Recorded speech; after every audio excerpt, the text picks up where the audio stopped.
Bienvenue sur Souvenirs d'enfance. Si notre histoire te plaît, tu trouveras dans la description des liens vers des DVD, des Blu-ray, des BD, des livres et tout autre goodies en rapport avec cette histoire. Tu as également la possibilité de nous laisser un petit pouce bleu, ça fait toujours plaisir. Nous te souhaitons une agréable écoute.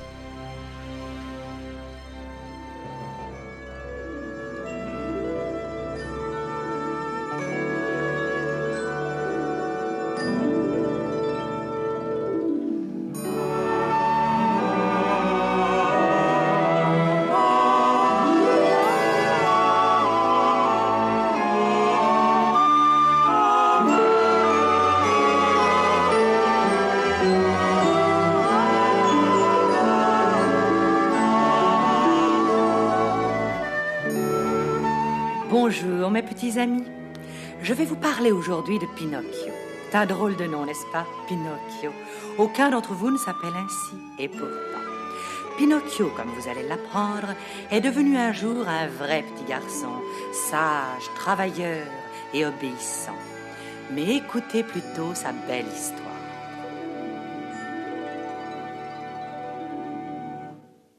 Il y a bien longtemps vivait en Italie un vieil homme nommé Geppetto.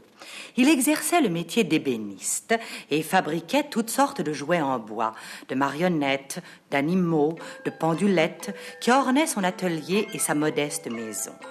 Il n'avait ni femme ni enfant, et ses seuls compagnons étaient un joli poisson de Chine qui portait le nom de Cléo, et un petit chat malin et affectueux appelé Figaro. Malgré ses deux compagnons, le vieux Geppetto se sentait bien seul. Vois-tu, mon brave Figaro, j'ai toujours souhaité avoir un petit garçon auprès de moi. Un petit garçon qui aurait été un fils. Je me sens si seul. Oui, tu as raison. Tu es un fidèle compagnon. Et Cléo aussi, bien sûr. Mais un petit garçon tout de même. Tiens, regarde ce pantin que j'ai sculpté aujourd'hui. N'est-il pas mignon? Allons, danse, mon ami. 1, 2, 3. 1, 2, 3. Imagine que ce soit un vrai petit garçon qui parle, qui chante et qui m'embrasse. Et si nous lui donnions un nom? Voyons, je l'ai taillé dans une branche de pin. Pinole. Oh, appelons-le Pinocchio. Allons, Pinocchio, danse pour moi.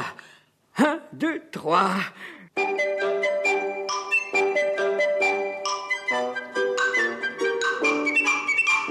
Mon joli petit pantin de bois apporte la joie autour de toi. Fais rire et chanter tous les enfants, fais sourire les parents. Je t'ai fait des yeux, des cheveux noirs, un petit derrière pour t'asseoir. Tu n'es pas jolie, tu es en bois, mais je suis fier de toi.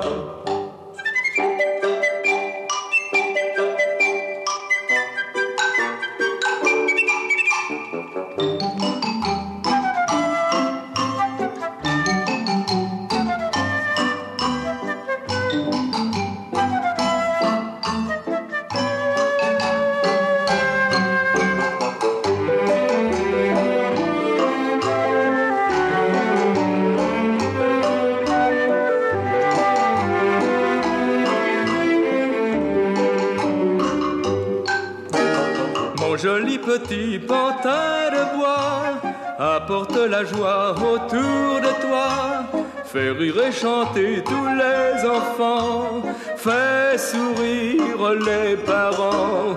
Je t'ai fait des yeux, des cheveux noirs, un petit derrière pour t'asseoir.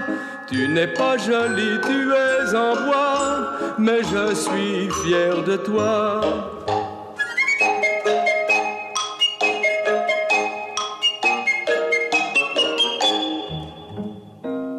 Le soir de ce même jour, le vieux Geppetto s'apprêtait à se mettre au lit. Il venait de souffler sa chandelle quand soudain, par la fenêtre ouverte, il aperçut dans le ciel une étoile brillant d'un bel éclat bleu. Oh, regarde, Figaro.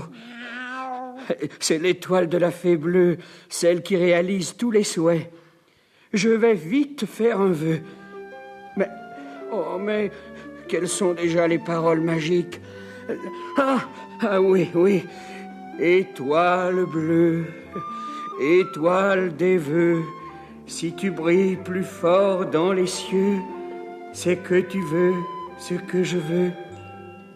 Oh, elle brille, Figaro. Regarde. Elle semble s'approcher de plus en plus de la fenêtre. Oh, étoile des vœux, étoile bleue, faites que mon pantin Pinocchio devienne un petit garçon. Accordez-moi cette grâce. Le vieux Geppetto ne tarda pas à s'endormir, et avec lui toute la maisonnée. Figaro au bas de son lit, Cléo dans son bocal.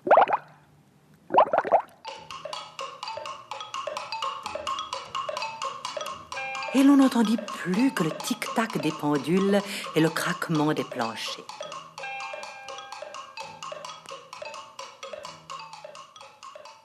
Par la fenêtre largement ouverte, cependant, un petit personnage entra dans l'atelier.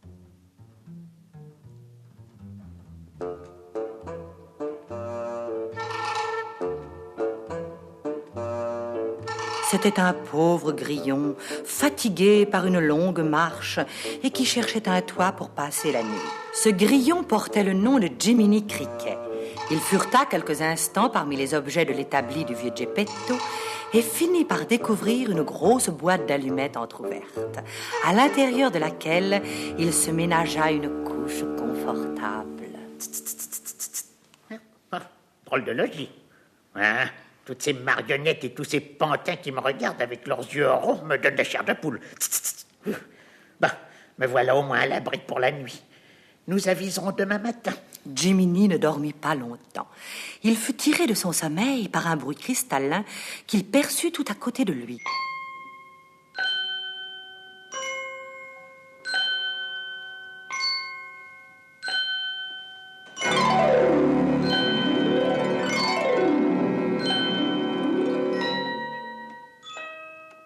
Apeuré, il ouvrit les yeux et vit une lumière éclatante qui prenait la forme d'une dame merveilleuse, vêtue de longs voiles bleus. Elle avait le front ceint d'un diadème où brillait une étoile. La dame s'approcha du pantin qui gisait sur l'établi.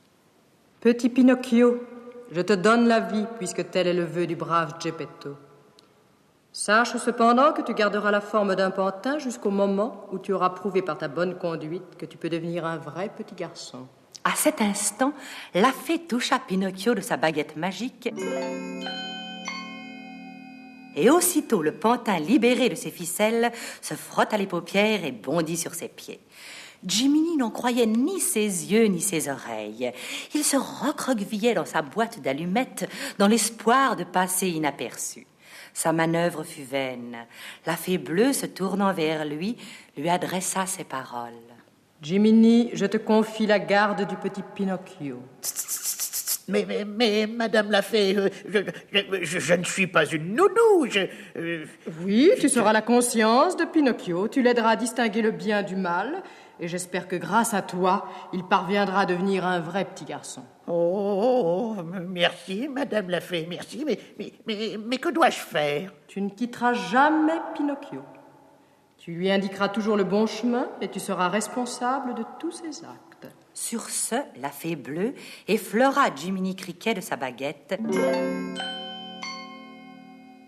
Et le brave grillon vit soudain sa vieille défroque usée se muer en de beaux vêtements de drap souple. Aussitôt, la belle lumière bleue disparut et Jiminy se retrouva seul dans l'atelier à côté de Pinocchio qui le regardait d'un air étonné et attendri. Eh bien, vois-tu, Pinocchio, apprends déjà qu'il n'est jamais vain d'invoquer la fée bleue. Elle répond toujours à votre appel. Quand on brille la bonne étoile, la fée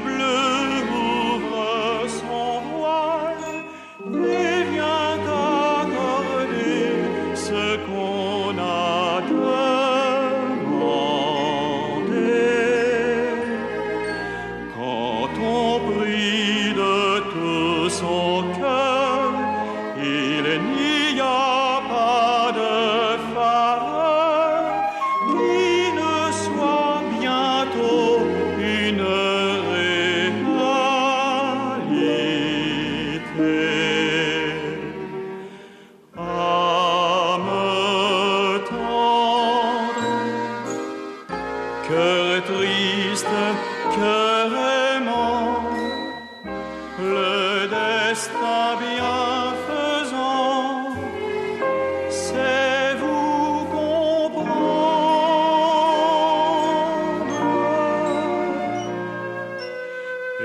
Essayez, faites un vœu, car l'espoir est dans les cieux. Quand on prie la bonne étoile et la fée bleue.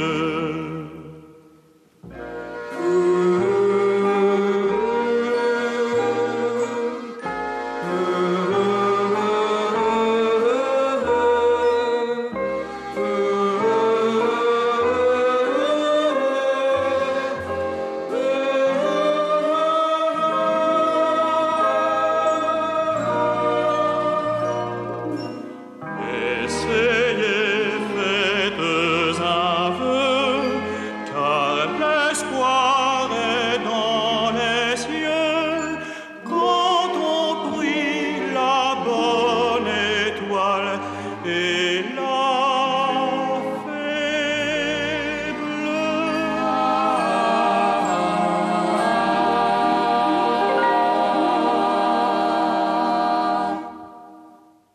Regarde, Jiminy. Je peux bouger, danser, parler comme un vrai garçon. Mais je suis toujours en bois pourtant. Oui, Pinocchio, tu ne deviendras un vrai petit garçon que le jour où la fée bleue l'aura décidé. Pour cela, il faut bien te conduire. Et je te demande de toujours m'obéir, car je suis ta conscience. Et j'ai promis à la fée d'être la meilleure conscience du monde. Mais comment faire, Jiminy, pour t'appeler toutes les fois que j'aurai besoin de toi? Eh bien, c'est très simple. Voyons, sais-tu siffler comme cela? Non, essaye encore. Voilà, c'est très bien. Alors écoute-moi, toutes les fois que tu auras besoin de moi, tu n'auras qu'à siffler pour m'appeler, et je viendrai te donner conseil. Allons, essayons ensemble, veux-tu?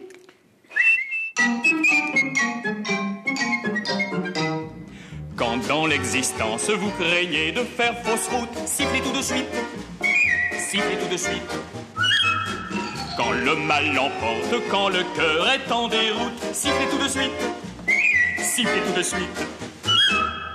Si ça ne suffit pas, vous hurlez bien fort d'une voix de stentor. Quoi? Jiminy Cricket! Si vous glissez sur la pente et si le diable vous tente, sifflez tout de suite, sifflez tout de suite. Alors votre conscience paraîtra.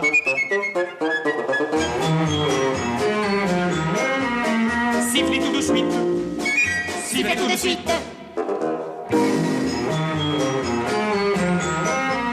Sifflez tout de suite, sifflez tout de suite. Si ça ne suffit pas, vous hurlez bien fort d'une voix de stentor. Quoi? Jiminy Cricket! Si vous glissez sur la pente et si le diable vous tente, sifflez tout de suite, sifflez tout de suite. Alors votre conscience paraîtra. Alors notre conscience paraîtra. Pendant ce temps, la nuit était passée et l'aube blanchissait déjà à la fenêtre quand Geppetto s'éveilla pour entreprendre son travail quotidien. À peine eut-il fait quelques pas dans son atelier qu'il aperçut Pinocchio qui se promenait sur le grand établi. Ciel, mon vœu a été exaucé, mon pantin est devenu vivant. Figaro, Cléo, venez voir. Avec beaucoup de grâce, Pinocchio fit une révérence devant Geppetto. Oh, qu'il est beau! Regarde, Figaro, comme il sait saluer. Oui, père. Et je sais aussi parler, chanter, danser. Le brave Jiminy, qui est ma conscience, m'a même appris à siffler. Écoutez. Oh, qu'il est mignon. Mais où est Jiminy? Je le vois pas. Permettez-moi de me présenter, monsieur Geppetto. Je suis Jiminy Cricket. Et la fée bleue m'a nommé conscience de Pinocchio. Le vieux Geppetto pleurait de joie, tandis que Figaro bondissait autour de lui et que dans son bocal, Cléo, le petit poisson chinois, lançait des glouglous joyeux en faisant de grosses bulles d'air.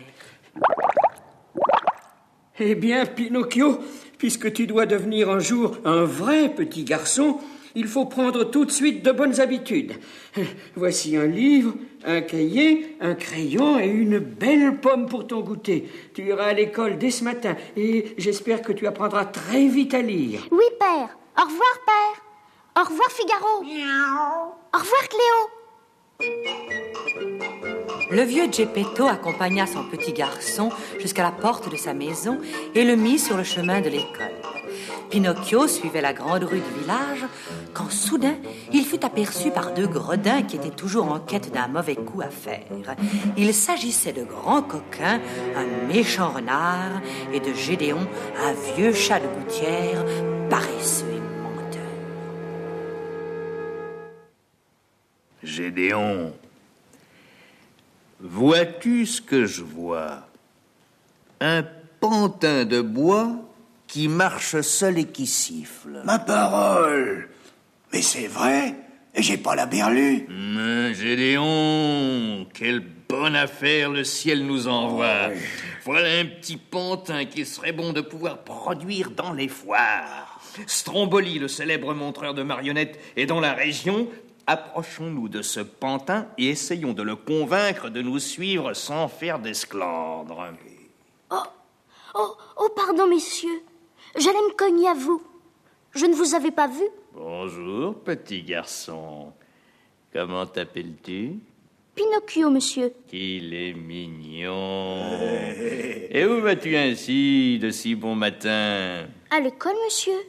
Je veux apprendre à lire pour devenir un vrai petit garçon. L'entends-tu, Gédéon?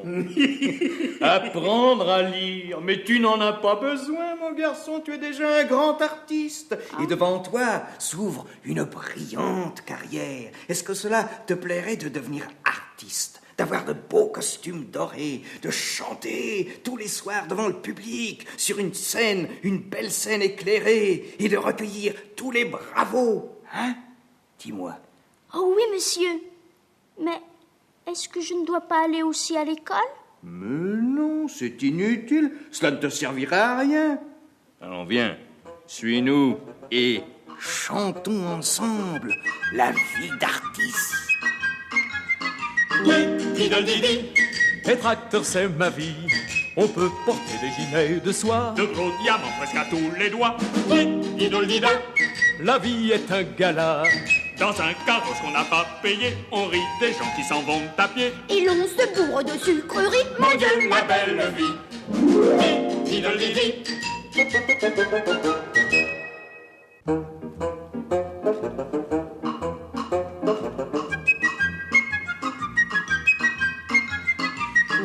Didolidi. Être acteur, c'est ma vie. On peut porter des gilets de soie, De gros diamants presque à tous les doigts. Didolida. la vie est un gala. Dans un carrosse qu'on n'a pas payé, on rit des gens qui s'en vont à pied. Et l'on se bourre de sucreries. Mon Dieu, la belle vie. Didolidi. Titam, titi, titam, tam, tam. Didim, dididolidam, didam. Pom pom pom pom pom pom pom pom. Rotom, tom, tom, tom, tom, tom, tom. Titim, piti, piti, tim, titim.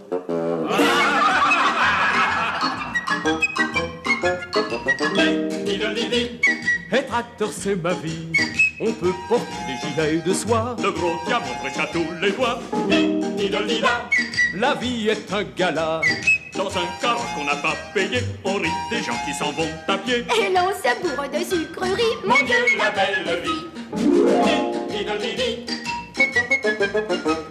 Titam, titi, titam, tam, tam. Didim, dididolidam, didam.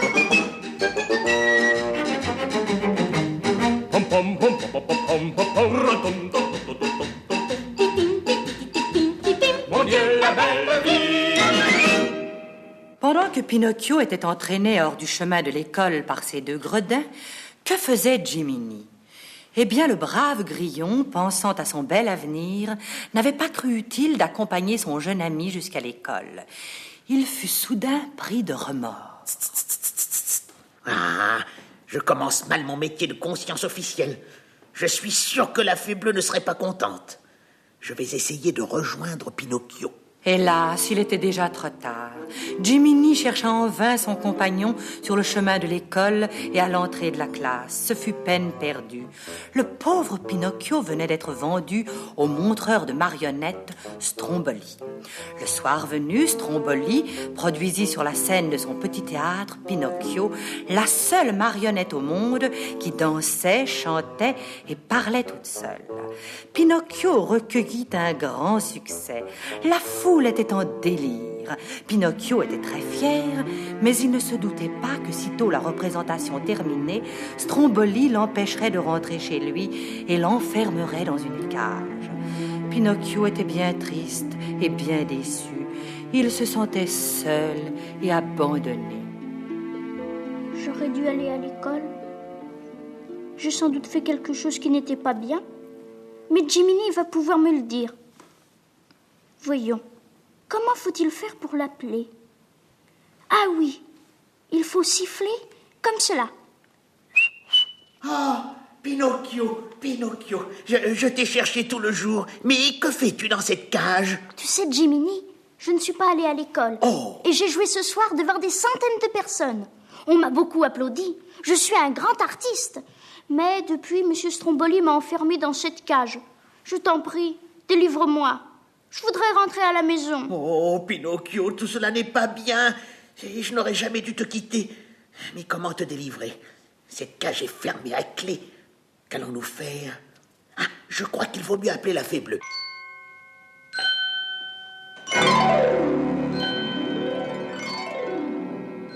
Tiens, voilà son étoile qui brille dans le ciel. Elle nous a entendus. Elle approche, la voici. Pinocchio, es-tu allé à l'école aujourd'hui? C'est-à-dire... Oui, madame la fée. J'y suis allée. Prends garde, Pinocchio. Ton nez va s'allonger si tu mens. Cela commence déjà et bientôt il sera si grand que tu ne pourras plus le porter. Oh, malheur, dis la vérité, Pinocchio. Mais je dis la vérité, Jiminy. Oh, ciel, Pinocchio, ton nez s'allonge encore. Il est passé au travers des barreaux de la cage et déjà les oiseaux le prennent pour une branche d'arbre. Dis la vérité, Pinocchio, dis la vérité. Écoute ta conscience. Oh, pardonnez-moi, madame la fée, je ne vous ai pas dit la vérité. Non, je ne suis pas allée à l'école. J'ai voulu mener la vie d'artiste avec monsieur Grand Coquin et monsieur Gédéon. Promets-moi de ne plus mentir. Et toi, Jiminy, essaie dorénavant d'être un peu plus attentif. Sans quoi je reprendrai les beaux vêtements que je t'ai donnés et tu retourneras errer par les chemins.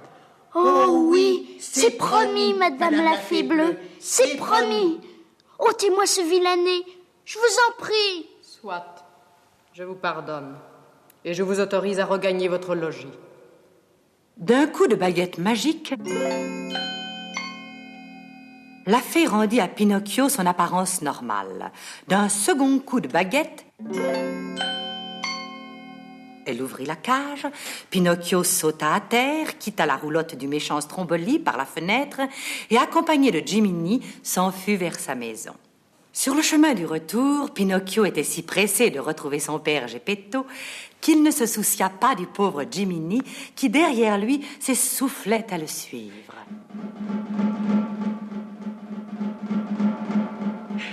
Et Pinocchio, mais pas si vite, je ne te vois plus. Oh, la nuit est si épaisse que je l'ai perdu. S'il pouvait seulement siffler pour m'appeler. Pinocchio! Pinocchio! Hélas, Pinocchio n'entendit pas sa conscience, et cela allait lui causer encore bien des malheurs. Quand il parvint chez lui, il ne trouva personne. Le brave Geppetto, inquiet de ne pas le voir revenir, était parti à sa recherche. Pinocchio s'assit sur le seuil de sa porte, décidé à attendre son père. C'est à cet instant que Gédéon et Grand Coquin, qui rôdaient toujours à travers le village, l'aperçurent. Mais c'est notre ami Pinocchio. Que fais-tu dehors à cette heure? Je suis seule, monsieur Grand Coquin. Vous savez, je me suis enfuie car monsieur Stromboli m'avait enfermée dans une cage.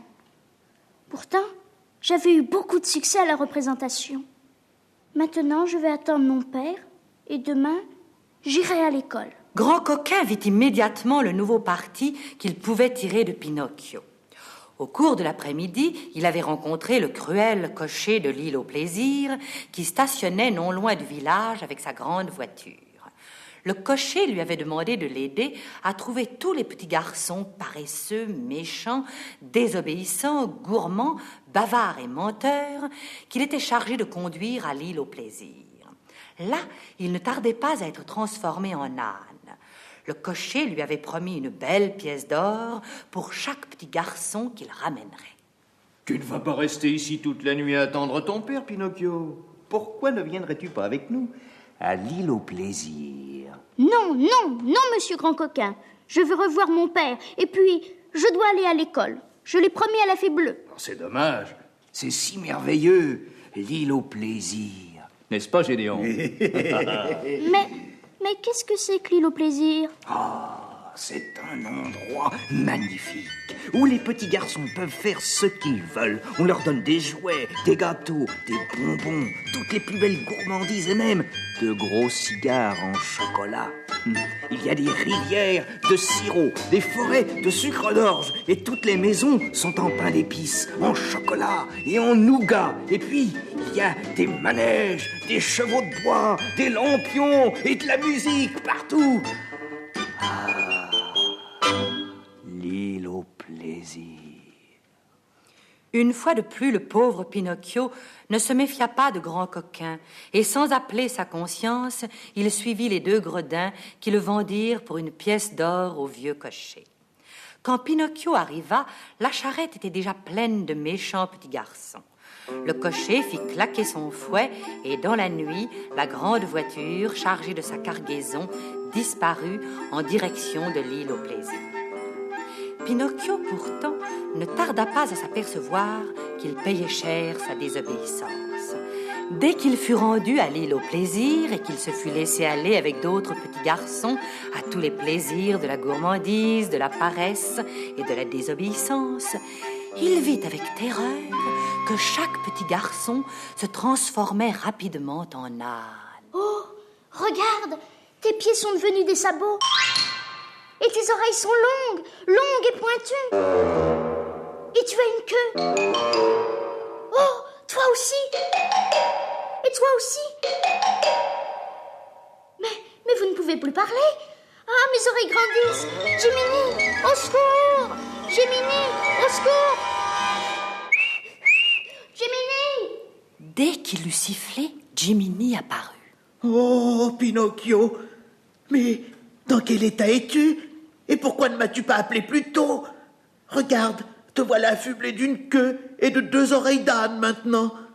Vite, sauvons-nous avant que tu ne sois complètement transformé en ânon.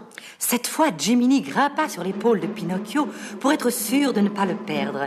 Et le petit Pinocchio courut de toutes ses jambes jusqu'au bord de l'île où, sans hésiter, il se jeta à l'eau pour rejoindre le rivage. Il flottait admirablement car il était en bois. Il gagna bientôt la terre ferme, sans reprendre son souffle, et courut encore jusqu'à la maison de Geppetto. Hélas, le petit atelier était toujours vide. Oh, Jiminy, qu'allons-nous faire? Eh bien, si nous appelions la Fée Bleue, elle pourrait peut-être nous aider une fois encore. Oui.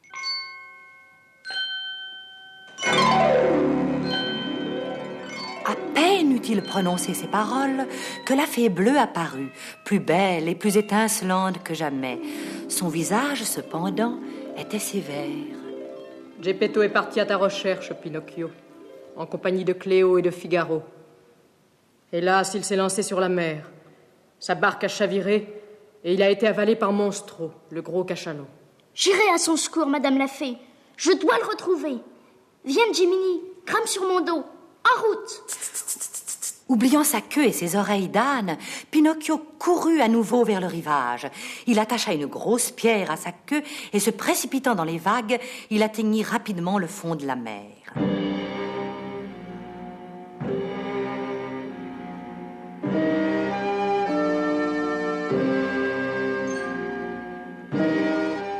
Il marcha longtemps à travers les algues et les rochers. Mon pauvre Jiminy, Tous les poissons à qui nous demandons où demeure Monstro s'enfuient de toute la vitesse de leurs nageoires. Crois-tu que nous parviendrons jamais jusqu'à lui? Courage, Pinocchio, courage! Nous finirons bien par le retrouver. Bientôt, en effet, Pinocchio et Jiminy entendirent un grondement régulier et virent soudain se dresser devant eux l'énorme masse du cachalot qui dormait au fond de la mer sur le sable blanc. Courageusement, Pinocchio s'approcha de Monstro et lui dit: Qu'as-tu fait de mon père Geppetto? Oh, Pinocchio, oh, comme j'ai peur. Mais je t'en prie, sois poli, Pinocchio. Monstro ne daigna même pas répondre au petit pantin. Il ouvrit largement sa gueule et en une seconde, Pinocchio et Jiminy se retrouvèrent au fond de l'estomac du monstre en compagnie de Geppetto. Oh, Pinocchio, mon petit, comme je suis heureux de te retrouver. Que sont ces oreilles et cette queue? Oh, ce n'est rien, père. Je vous expliquerai.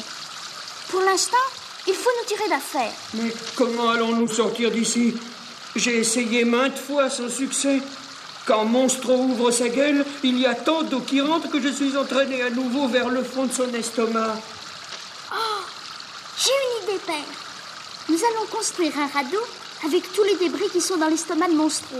Puis, nous y ferons du feu et nous essayerons de faire éternuer ce méchant cachalot. Bien accrochés au radeau, nous serons ainsi expulsés de son estomac. Bravo, bravo, bravo. Allons, vite à l'ouvrage. Ah, quelle tempête, mes amis, quelle tempête quand Monstro éternua. Le radeau fut projeté hors de l'estomac du cachalot.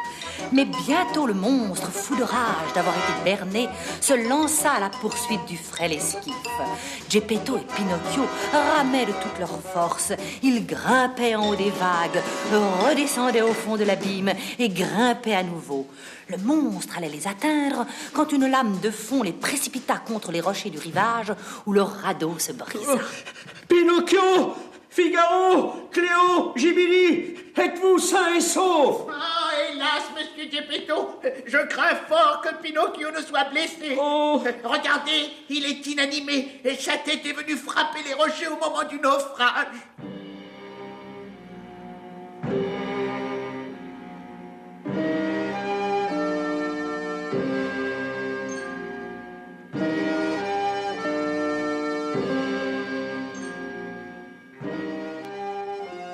Geppetto se pencha alors sur le corps du petit pantin et vit que celui-ci était inerte.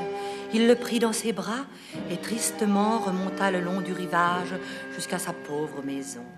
Là, il installa Pinocchio sur son lit et se mit à pleurer. Alors Jiminy eut une idée.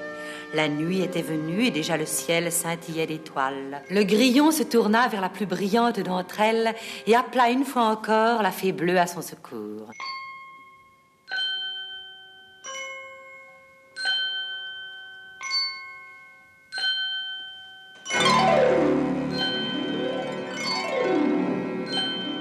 Geppetto, Cléo et Figaro la virent apparaître pour la première fois.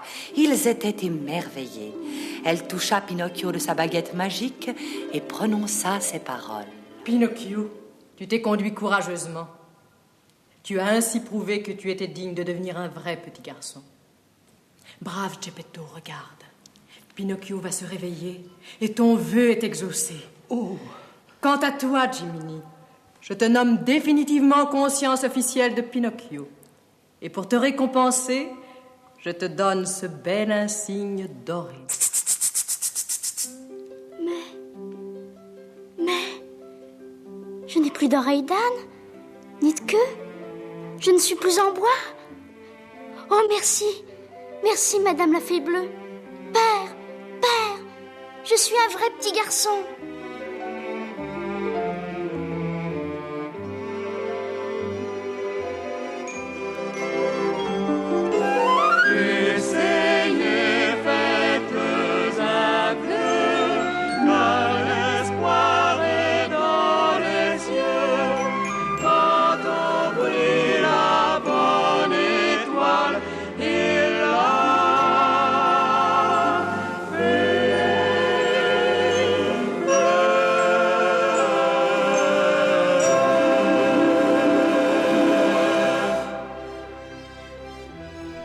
Merci d'avoir écouté cette histoire en entier.